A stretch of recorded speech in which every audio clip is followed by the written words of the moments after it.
guys, welcome to my channel. Sorry, my hair is a mess. Literally just woke up, took my kids to school, ate some breakfast, and now we're about to read these two chapters. We're going to read chapters 16 and 17 in the book of Exodus today, so let's get started.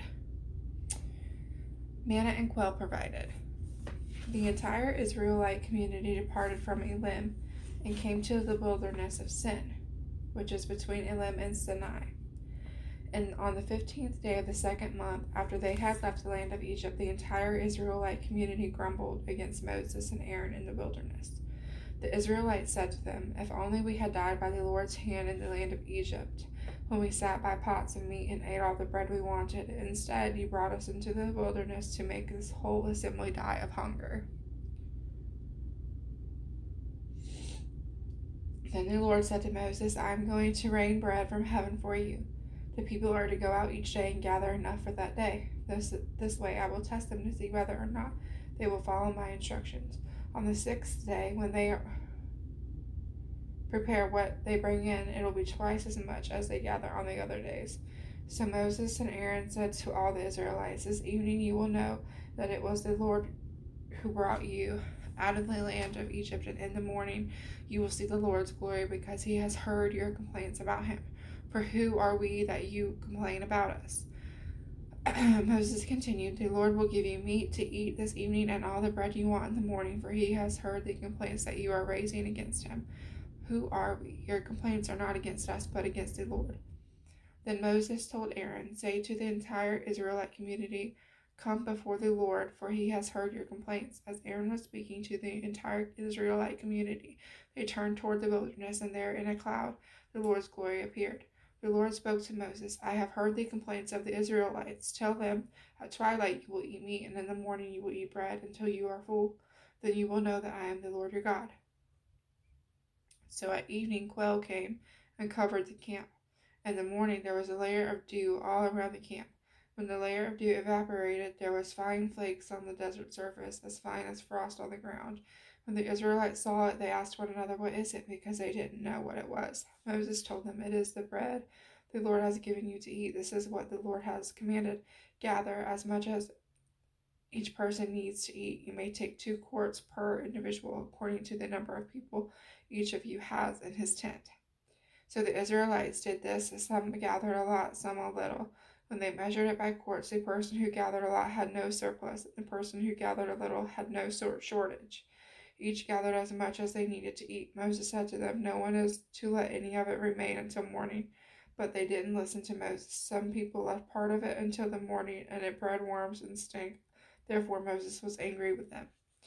They gathered it every morning. They gathered as much as he needed to eat. But when the sun drew hot, it melted. On the sixth day, they gathered twice as much food, 4 quarts apiece, and all the leaders of the community came and reported this to Moses. He told them, "This is what the Lord has said. Tomorrow is a day of complete rest, a holy Sabbath to the Lord. Bake what you want to bake and boil what you want to boil, and set aside everything left over to be kept until morning." So they set it aside until morning, as Moses commanded, and it didn't stink or have maggots in it. "Eat it today," Moses said, "because today is the Sabbath of the Lord. Today you won't find any in the field. For 6 days you will gather it, but on the seventh day, the Sabbath, there will be none." Yet on the seventh day some of the people went out to gather, but they did not find any. Then the Lord said to Moses, "How long will you refuse to keep my commands and instructions? Understand that the Lord has given you the Sabbath. Therefore on the sixth day he will give you 2 days' worth of bread. Each of you stay where you are. No one is to leave his place on the seventh day." So the people rested on the seventh day. The house of Israel named this substance manna. It resembled coriander seed, as white, and tasted like wafers made with honey. Moses said, "This is what the Lord has commanded: 2 quarts of it to be preserved throughout your generations, so that they may see the bread I fed you in the wilderness when I brought you up out of the land of Egypt." Moses told Aaron, "Take a container and put 2 quarts of manna in it, then place it before the Lord to be preserved throughout your generations." As the Lord commanded Moses, Aaron placed it before the testimony to be preserved. The Israelites ate manna for 40 years until they came to an inhabited land. They ate manna until they reached the border of the land of Canaan. They used a measure called an omer, which held 2 courts. Chapter 17, Water from the Rock. The entire Israelite community left the wilderness of Sin. Moving from one place to the next according to the Lord's command, they camped at Rephidim. But there was no water for the people to drink, so the people complained to Moses, "Give us water to drink." "Why are you complaining to me?" Moses replied to them. "Why are you testing the Lord?" But the people thirsted there for water and grumbled against Moses. They said, "Why did you ever bring us up from Egypt to kill us and our children and our livestock with thirst?" Then Moses cried out to the Lord, "What should I do with these people?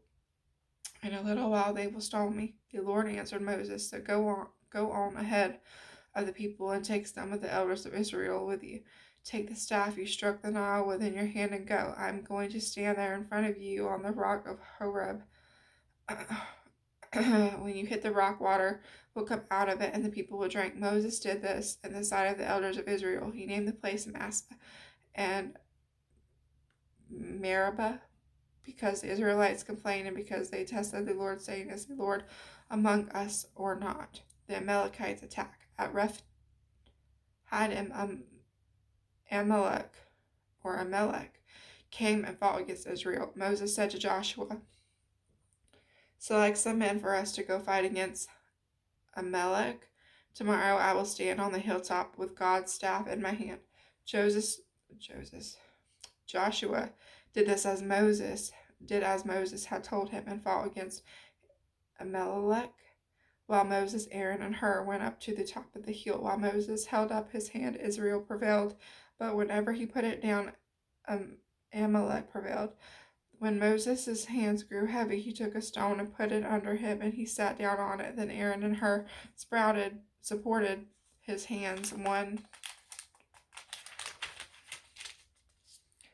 on one side and the other on the other, so that his hands remained steady until the sun went down. So Joshua defeated Amalek and his army with the sword. Then the Lord said to Moses, "Write this down on a scroll as a reminder and recite it to Joshua. I will completely blot out the memory of Amalek under heaven." Then Moses built an altar and named it, "The Lord is my banner." He said, "Indeed, my hand is lifted up towards the Lord's throne. The Lord will be at war with Amalek from generation to generation." And so tomorrow we're going to read chapters 18 and 19. And I'm going to write that down.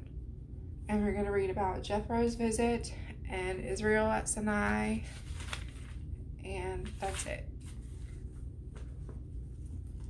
So we're getting close to reading about the 10 Commandments that were given.